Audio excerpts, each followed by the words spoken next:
Okay, students, we have already finished the first part of the grammar item where you learn the present simple, present continuous and stative verbs.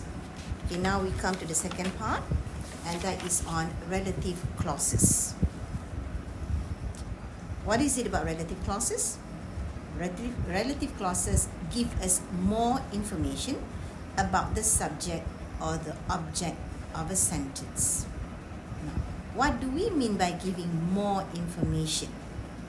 Okay, now we can see it from the three sentences that you're seeing now.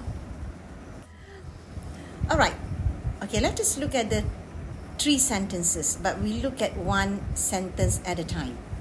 Okay, look at the first sentence. It's a simple sentence. Aisha is a pretty girl. It's a simple sentence because it conveys one idea. Okay, that is the basic sentence. Okay, now look at the second sentence. Aisha, who is my sister, is a pretty girl. It comes from the first sentence. Aisha is a pretty girl. But look at the two commas that I highlight in red ink. Okay, we see that we inserted a clause in between. And what is the clause? Who is my sister? So from the simple sentence, Aisha is a pretty girl, we make the sentence into a complex sentence by inserting the clause in between. So now it becomes Aisha, who is my sister, is a pretty girl. Now this is what you are learning. This is the phrase that we are learning. Who is my sister? We use who because we are talking about the sister, a person. Okay, now from the first sentence, we have expanded it into the second sentence. Now you see, if you look at the third sentence, you can even expand it more. You can expand it further. Aisha, who is my sister and is now in year 2, is a pretty girl. So from the basic sentence, now we are giving two more pieces of information in sentence number 3. One piece of information is, who is my sister? So Aisha is the person's sister. And another piece of information is, she is now in year 2.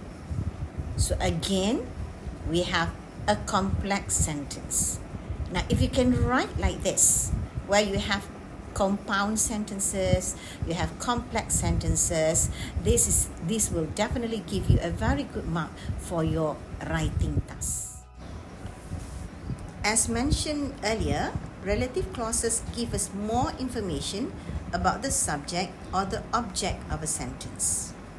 Now this information is introduced by the following relative pronouns: who, whom, which, that, where, why, when, and whose.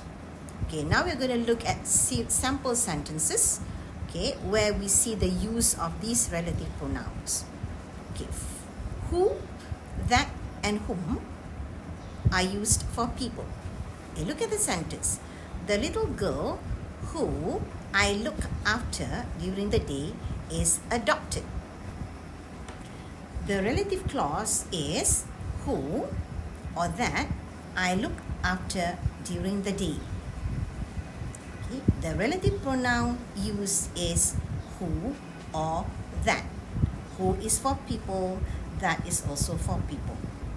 Okay. Second sentence, which and that for animals and things. The laundry, which or that is in the basket is filthy. Now you can see that the word that can be used for people and can also be used for things and animals. Now for places, we use the pronoun where. That's the place where my father met my stepmother. Okay, for reasons, the relative pronoun is why. That is the reason why Joe is grumbling. So for reason, why. When is used for time. That was a time when I had an argument with my brother. And for possession, we use the pronoun whose. This is the woman whose daughter does our housework. Okay, now we look at the defining and non-defining relative clauses. This one is in your textbook on page 11. Okay, you can read on your own. Okay, again, you can see the word which, you can see the word who being used.